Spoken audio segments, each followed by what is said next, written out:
नमस्कार, मी अविनाश जाधव, मनसे ठाणे पालघर जिल्हा अध्यक्ष। मागील 3 तारखेपासून सतत माझ्या विरोधातली एक बातमी सर्व न्यूज चॅनलला दाखवली गेली आणि ती बातमी अशी होती की अविनाश जाधव यांनी 5 कोटीची खंडणी मागितली आणि ती तशाच प्रकारची बातमी ही सर्व न्यूज चॅनलला पाठवण्यात आली। दुसऱ्या दिवशी त्याचे सीसीटीव्ही फुटेज ज्याला आपण प्रूफ म्हणतो कोर्टात सादर करायचं ते मीडियापर्यंत पोहोचवण्यात आले। अशा अनेक गोष्टी करून माझ्या बाबतीमधलं एक खूप मोठं षडयंत्र हे उभं करण्याचं काम या मागच्या 2-3 दिवसात झालेलं आहे। आम्हाला सन्माननीय राजसाहेबांनी आदेश दिला होता आणि त्या आदेशाचं पालन करत मी प्रामाणिक कोकणामध्ये पक्षाचं काम करत होतो आणि 1 तारखेला फक्त मी इथे आलो कारण सन्माननीय राजसाहेबांनी आम्हाला सगळ्यांना हुतात्मा चौकात बोलवलं होतं आणि हुतात्मा चौकात बोलवल्यामुळे हुतात्मा चौकात साहेबांचा आदेश म्हणून आम्ही सगळे जमलो आणि त्यावेळेला वैभव नावाचा माझा एक मित्र आहे, त्याचा मला फोन आला आणि त्याने मला सांगितलं की दादा, मैं और मेरी वाइफ हमारे पार्टनर के पास हिसाब करने आए हैं और उन लोगों ने मुझे और मेरे वाइफ को पिछले 1-1.5-2 घंटे से लॉक करके रखा है और मेरी वाइफ बहुत पैनिक हो गई है, तो दादा आप मुझे मदत करो। आणि आपली सवय आहे की ताबडतोब मदतीला उभं राहायचं आणि ताबडतोब मी त्याला सांगितलं की तू 100 ला कॉल कर, मी तिथे पोचतोच। त्याला 100 ला कॉल करायला सांगितल्याच्या नंतर तिथले इन्स्पेक्टर आहेत वाघ, त्यांना मी स्वतः कॉल केला आणि मी त्यांना म्हटलं साहेब अशी घटना घडली, मी तिथे पोचतोय, तुम्ही पण पोचा। त्यावेळेला वाघ तिथे पोचले, वाघांच्या ऐवजी त्यांनी 100 ला कॉल केलं होतं, ते पोलीसवाले पोचले, आम्ही पोचलो, बघितलं तर खाली लॉक होता म्हणून तो लॉक मी उघडायला सांगितलं, तर त्या पोलिसांनी बळजबरी करून तो लॉक उघडला। आम्ही वरती गेल्याच्या नंतर आतून त्या मुलीचा सतत मला आवाज येत होता की हमें बाहर निकालो आणि मी तो जो कोण शैलेश जैन आहे त्याच्या मुलाला म्हटलं की तुम्ही तो ओपन करा, तर तो माझ्याशी वाद घालायला लागला आणि त्या मुलीचा आवाज ऐकून मला सतत ते वाईट वाटत होतं आणि म्हणून मी त्याच्या कानाखाली मारली आणि मी त्याच्या कानाखाली मारली म्हणजे ती मी चुकीचं केलं असं माझं मतच नाहीये। जर एखादी मुलगी आतून ओरडत असेल मला बाहेर काढा आणि मी जर कानाखाली मारली तर ती चुकीची असेल, मला असं वाटतं असे गुन्हे घ्यायला मी नेहमी तयार आहे, मला काही प्रॉब्लेम नाही। पण त्याच्याबरोबर माझ्यावर एक खंडणीचा गुन्हा दाखल केला आणि तो खंडणीचा गुन्हा माझ्या जिवारी एवढा लागलाय की मला कळत नाही की हा खंडणीचा गुन्हा माझ्यावर दाखल का केला। त्याच्या आदल्या दिवशीची पण एक पार्श्वभूमी, हा वैभव 2 दिवसापूर्वी माझ्याकडे आला होता आणि मला म्हणाला होता की दादा ऐसा एक हम लोगों ने व्यवहार केला, तसा तो माझ्या एका बाजूने माझ्याकडे अनेक वेळेला मदत घ्यायला येत असतो, सो मी त्याला मदतही करतो। तो बोला दादा मैंने एक को पैसा दिया है, 5 करोड़ रुपया दिया है, वो सवेरे का शाम को देने वाला था, वो अभी तक मुझे दिया नहीं है और अभी ना बोल रहा है, तो मैंने उसको बोला दादा का पैसा है आपको देना पड़ेगा।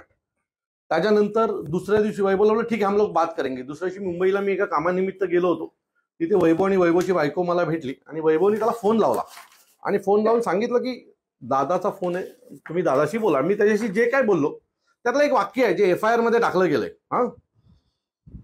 मैंने वैभव को 5 घंटे के लिए पैसा दिया है, मुझे वो पैसा चाहिए, नहीं तो मैं घर आके उठा लूंगा।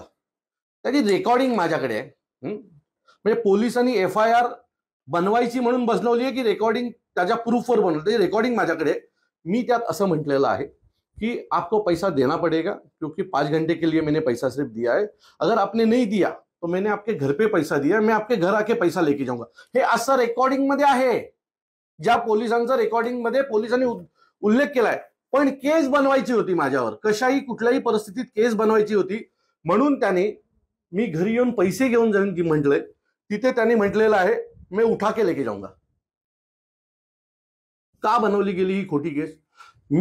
आम्ही जर तुम्ही माझ्यासारख्यावर एखादी केस करताय त्यावेळेला ती रेकॉर्डिंग नीट ऐकली पाहिजे किंवा तुम्ही काय लिहिलंय हे ऐकलं पाहिजे। तुमचे DCP 5 तास तिथे बसून होते ना केस बनवण्यासाठी, आणि मी ज्या वेळेला मी स्वतः तुमच्या त्या मुलीला घेऊन पोलीस स्टेशनला आलो, मुळात त्या मुलीची FIR पहिली होणं गरजेचं आहे। मुळात ह्याची सगळ्याची पार्श्वभूमी अशी आहे की त्या मुलीला डांबून ठेवलंय, सो पोलिसांनी त्याच्याकडनं लक्ष काढलं आणि हा जो सोन्याचा व्यापारी आहे त्याच्या पाठी लागले। म्हणजे त्यांना असं झालं की अविनाश जाधव आता आमच्या ताब्यात भेटला, म्हणजे एखाद्याला आनंद वाटतो ना, हा कुठल्याही प्रकारे हा माझ्या ताब्यात मिळाला, तशा प्रकारे मी ताब्यात मिळाल्यासारखं हे माझ्याबरोबर वागायला लागले।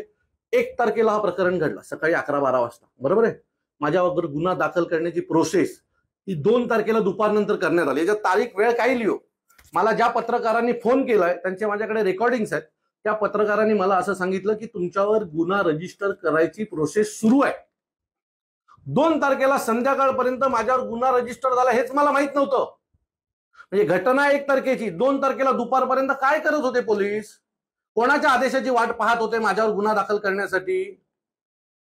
दुसरं, माझ्याकडे मला घ्यायला म्हणजे ज्याने त्या मुलीला किडनॅप केलेला तो त्याच्या घरी रात्री झोपायला गेला, बरोबर आहे. ज्याने मला तिथे बोलवलं तो घरी झोपायला गेला. मी नारायण राणे साहेबांच्या प्रचाराला कोकणात गेलो, मला घ्यायला पोलीस कणकवलीला आली. सगळी कलमं बेलेबेल आहेत. मला त्यांनी त्यावेळेला पेपर फक्त नोटीस द्यायची होती. मला पोलीस घ्यायला कणकवलीपर्यंत आले. कोणाच्या दबावात कणकवलीपर्यंत मला पोलीस घ्यायला आले? माझ्याकडे आमच्या मनसेच्या एका पदाधिकाऱ्याची आणि तिथल्या स्थानिक पोलीस स्टेशनच्या एका PSI ची रेकॉर्डिंग आहे. आणि त्या रेकॉर्डिंग मध्ये तो असं म्हणतोय की अविनाश दादा का खुद का पैसा आहे, अविनाश दादाचे स्वतःचे पैसे आहेत.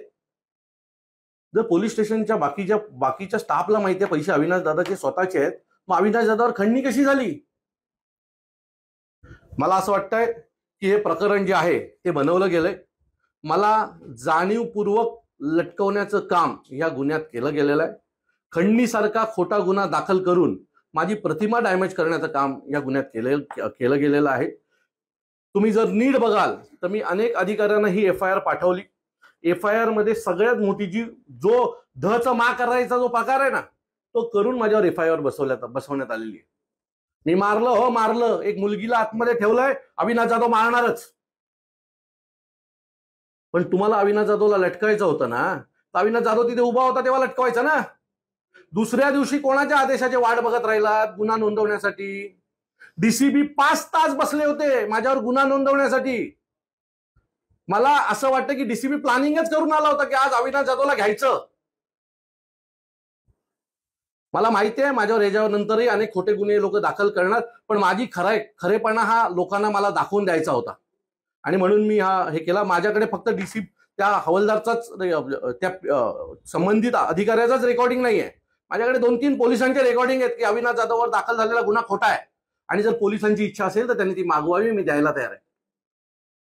माझं असं मत आहे कुठल्याही मेहनत करणाऱ्या मुलावर खोटे गुन्हे दाखल करून त्याचं करिअर खराब करू नका. तुमचे राजकीय गुरु जर तुमच्यावर असे दबाव टाकून जर गुन्हे दाखल करत असतील ना तर मला असं वाटतं की हे योग्य नाही. कोणीही गरीब घरातला मुलगा असा राजकारणात येणार नाही आणि आल्यावर तुमच्यासारखे अधिकारी जर त्यांना उठवणार असतील ना तर हे योग्य नाही. माझा आरोप आहे की तिथल्या DCPनी हा माझ्यावर गुन्हा दाखल केला आणि तो DCPनी गुन्हा हा फक्त दबावात केलेला आहे आणि याच्या बाबतीत मी संबंधित वरिष्ठांकडे त्या DCPची तक्रारीचं पत्र देखील आज दिलेलं आहे. त्यांना जेव्हा हवंय तेव्हा मी पोलीस स्टेशनला यायला तयार आहे. त्यांना माझी जी काही चौकशी करायची ती करा, पण माझ्यावर खंडणीचा खोटा जो गुन्हा दाखल केलाय त्याचा मी निषेध करतो. मुंबई पोलिसांवर आम्हाला गर्व आहे, पण असे जर काही अधिकारी असतील जे सुपाऱ्या वाजवत असतील तिथे बसून तर त्यांचाही आम्ही विरोध करणारच. धन्यवाद. जय हिंद, जय महाराष्ट्र. ABP माझा, उघडा डोळे बघा नीट.